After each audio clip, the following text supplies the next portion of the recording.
Paguron silat bernama Padepokan Mustika Pasundan dan Lingkar Pusaka Siliwangi Muda menggelar latihan gabungan di Padepokan Kampung Kebon Panjang, Desa Sundawenang, Kecamatan Parungkuda, Kabupaten Sukabumi. Menurut pelatih atau guru perguruan silat Padepokan Mustika Pasundan dan juga Lingkar Pusaka Muda Siliwangi, Reksi Ridwan mengatakan, latihan gabungan yang diikuti para pesilat mulai dari usia dini dan tingkatan untuk melatih kekuatan dan teknik jurus-jurus dasar dan juga mencari bibit para atlet silat. Padepokan kita untuk program sekarang masih berjalan seperti biasa, kayak seperti pengajaran teknik-teknik tunggal, jurus-jurus isi dan jurus-jurus perguruan, malah dan mendidiknya memberi teknik dasar dalam belajar pencaksilat.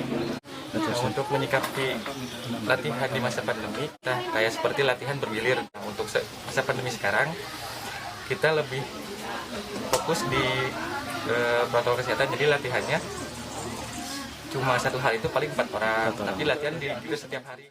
Sementara itu, dalam latihan gabungan tersebut, para pelatih atau guru silat tidak mengikut sertakan semua para pesilatnya, mengingat masa pandemi COVID-19 yang belum berhenti. Dari Parungkuda, Kabupaten Sukabumi, Ujang Heriawan melaporkan untuk Dinamika.